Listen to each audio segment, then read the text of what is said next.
has quite possibly the very best name in showbiz. Let's meet him. Bringing you all the love your heart can hold. When it comes to classic crooners, none comes cooler than Engelbert Humperdinck. Not only did he steal his name from a German opera composer, he once kept the Beatles off the top of the charts and counted Elvis as one of his mates. 50 years on from his first hit, he continues to produce great records, handpicking some of the biggest names in music to work with. For I don't love you anymore. Engelbert Humperdinck joins us. Humperdinck joins us live from LA. It's so hard to pronounce. We've got a lot of very happy people here in Studio 10 at the moment. Not only are you such an amazing singer, but you also made sideburns really sexy. Well, you know, it all started in 1965. Wow. I grew my side, and in 1967, of course, I had my hit Release Me, and it went around the world. Was there a reason behind that? Pardon me? Was there a reason behind the sideburns?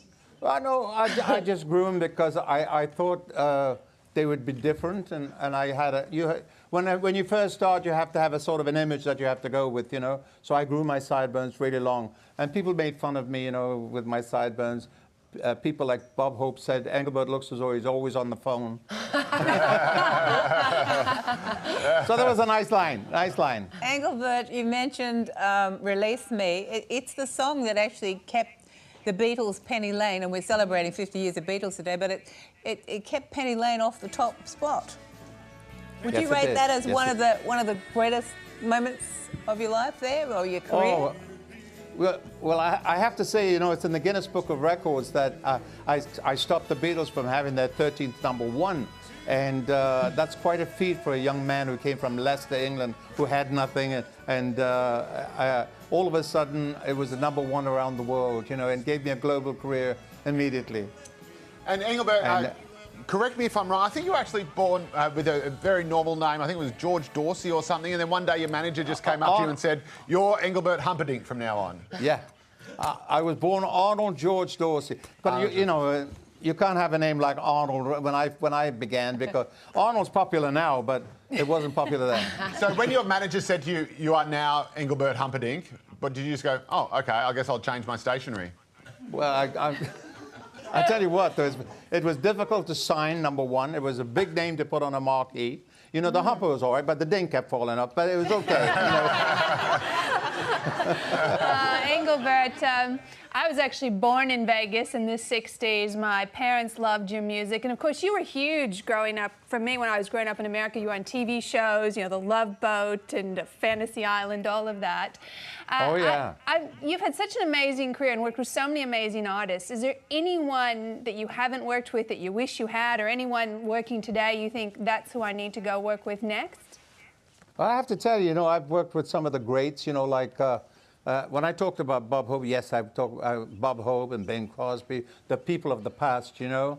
But recently I've been in the studio with so many wonderful people, like, you know, like Elton, and on my new album, which is amazing, and Gene Simmons from Kiss, who was an absolute delight to work with. You know, he didn't wear any makeup when he was in the studio with me, and he does have a large tongue.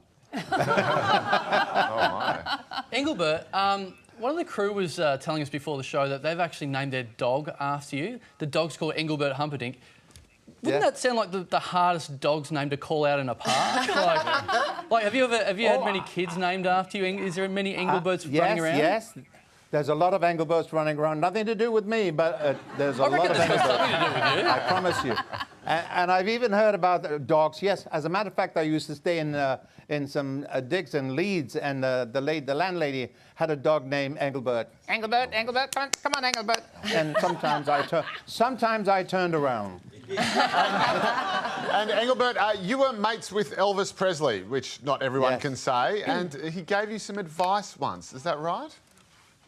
Well, you know, Elvis was one of the nicest people I've ever met in my life. He had a very charismatic and very loving person. When I first met him, you know, usually people shake hands, do that. But Elvis gave me a hug, which I thought was terrific, and that we bonded together after that.